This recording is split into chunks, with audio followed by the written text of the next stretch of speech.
이제 2장 제일 마지막 2.6장이랑 2.7장인데요. 그렇게 내용이 많지 않습니다. 그래가지고 그냥 모아서 할 건데 되게 짧아요. 왜냐면은 이미 앞에서 뭔가 위험한 얘기는 다 했거든요. 여기서는 그냥 공정이 이런 게 있다라는 건데 뭐에 대한 거냐? 아까 우리가 앞에서 가스 재처리 얘기했었죠. 그 다음에 원유는 그냥 분리되면 그냥 그 원유 쓰면 되니까 그건 됐는데, 그럼 마지막으로 남는 게 물이 있습니다. 물을 어떻게 쓸까에 대한 건데, 유정 유체를 분리를 하면 가스하고 원유는 필요했으니까 뺐어요. 그럼 나머지 물인데, 이게 물이 깨끗한 물일까요? 아니면 뭐 여러분들이 마실 수 있나? 그거 아니겠죠. 가스나 원유가 많이 없앤다고 했지만은 아직도 녹아 있을 거예요. 그러다 보니까 얘를 한 번 더 처리를 해가지고 우리가 처리해서 어느 정도 깨끗해진 물을 바다로 다시 내보내든, 아니면은 그 물을 다시 재주입, 유정에다가 다시 고압으로 쏴줘요. 그런 식으로 해줘야 된다라는 거죠. 그래서 이제 우리 여기서 배우는 내용은 우선 생산수라는 게 있습니다. 생산수는 아까 얘기했듯이 유정 유체가 분리기를 거쳐서 물로 1차적으로 나온 거예요. 그럼 걔가 그냥 깨끗한 물이냐? 가스가 녹아있을 수도 있고 원유가 뭐 에멀전이든 뭐든 섞여있을 수도 있죠. 아니면 애초에 물만 제대로 못 빼가지고 저 원유 성분이 섞여있을 수도 있고. 그래서 우선 원유하고 가스를 다시 분리를 해줘야 돼요. 제일 편한 거는 수평형 분리기입니다. 수평형 분리기로 원유 성분을 그냥 제거를 해주면 되겠죠. 밀도 차이 이용해가지고 그렇게 치워주면 되고, 이제 여기서 한 가지 뭐가 있냐면은 원유나 가스가 그렇게 많진 않거든요. 그래서 이제 여기에서는 생산수 처리를 할 때는 가스 그 농도가 높지 않기 때문에 얘네가 불에 날 가능성도 고려를 해야 돼요. 그래서 어떻게 하냐? 블랭킷이라는 게 담요거든요. 불에다가 담요를 덮으면은 산소를 막아서 불이 꺼지잖아요. 그런 식으로 화재 위험이 있을 때 화재 아니면 산화 방지를 위해서 불활성 가스, 뭐 헬륨이나 아르곤 같은 것도 있는데 그냥 질소 채우기도 하죠. 질소를 채우면은 공기 대신에 질소를 채우면 산소가 없잖아요. 그러니까 불이 안 나겠죠. 아니면은 아예 그냥 가스를 가득 채워버려요. 산소가 없어서 불이 안 붙게. 그거를 우리가 HFL, 하이 플레머블 리밋이라고 해서 전에 배웠잖아요. 너무 그 연소할 물질들의 농도만 높아도 불은 안 난다라고 하니까 그렇게 해줍니다. 그래서 우리가 오일이 섞인 물이 들어왔을 때 분리기에다가 블랭킷을 해줘요. 뭘로? 아까 얘기했듯이 불활성 가스를 채워주기도 하는데, 아니면 그냥 연소해야 할 수 있는 가스를 가득 채워도 어쨌든 산소가 안 들어있기 때문에 불은 안 납니다. 그 상태로 가스를 나오거나 아니면은 그냥 플레어에서 홀라당 태워버려도 되겠죠. 그런 식으로 씁니다. 그 다음에 여기에 나오면은 이제 지금 물은 이제 계속 빼가지고 처리를 해서 치우고요. 그 다음에 물 말고 나머지 뭐 있어요? 가스는 아까 블랭킷하고 나머지 태운다고 했고, 오일이 남죠?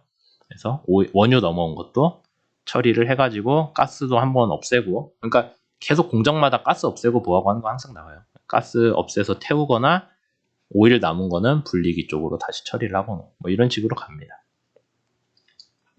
그래서 이렇게 처리를 해서 나온 물이 생산수고요. 이 생산수는 뭐 우리가 굳이 물이 원해서 만든 건 아니잖아요. 하다 보니까 나온 거니까 얘를 뭐 이제 잘 처리해가지고 바다로 보내거나 필요한 데 쓰거나 아니면은 뒤에서 얘기할 재주입을 해줍니다. 재주입은 뭐냐면요. 기본적으로 유정은 압력이 높아요. 그래서 저기 땅 속에서 압력을 받았거나 아니면 해저 밑에서 압력을 받기 때문에 구멍만 뚫으면은 알아서 유정 유체가 뿜어져 나오죠. 한번 뚫으면은 계속 유정 유체가 압력을 받아서 나옵니다. 근데 여러분들이 계속 뿜어져 나오다 보면 언젠가는 안에 압력이 떨어질 거잖아요. 속이 비어가니까, 유정 유체가 나가면서 속이 비어가니까 계속 생산을 하다 보면은 압력이 낮아져요. 그 다음에 압력이 낮아지면은 그 안에 그 기체 우리가 용존 기체량이라고 하나? 그러니까 기체가 액체에 녹아야 되는데 그 양도 줄거든요. 압력이 낮으면 여러분들 저기 막걸리 같은 거 탄산 가득 병에서는 탄산 가득 들어있는데 뚜껑 열면 압력 낮아지면서 가스 나오잖아요. 그런 식으로 압력이 낮아지면은 그 안에 있는 가스들, 그 유정 유체 안에 가스도 양이 줄어듭니다. 녹아 있는 양이. 뭐 그런 문제들이 발생을 해요. 그러니까 계속 유정에서 유체를 뽑아내다 보면은 얘네들이 뽑아낼 수 있는 양들이, 뽑아내는 환경도 안 좋아진다는 거예요. 양도 줄지만.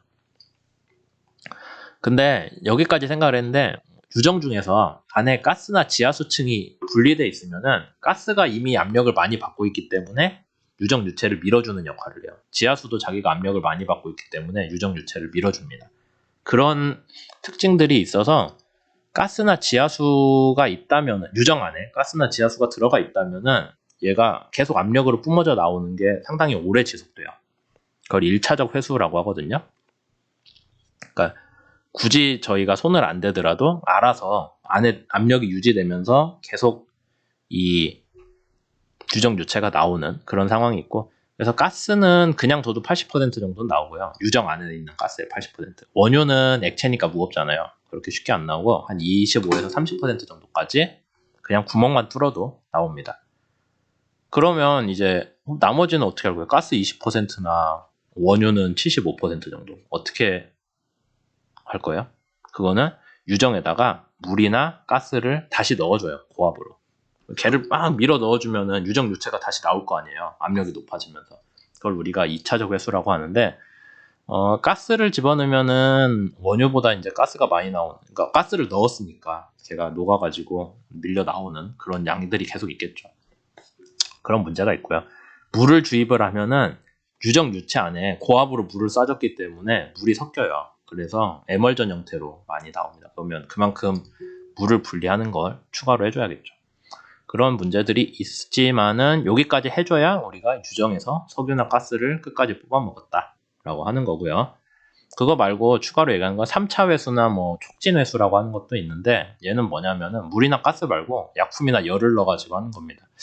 이게 미국에서 셰일가스 할 때는 아마 3차까지 하는 걸로 제가 알고 있는데, 그러니까 땅 속에다가 거기 그 셰일가스 밀어낼 수 있는 약품을 고압으로 넣어가지고 셰일가스를 밀어내서 걔네들을 포집을 해서 모아서 추출을 해요.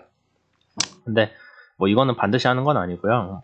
하는 경우도 있고 안 하는 경우도 있고 그런 게 있습니다. 왜냐면은 환경에 영향이 너무 크다고들 요새 얘기를 하고 있기 때문이죠.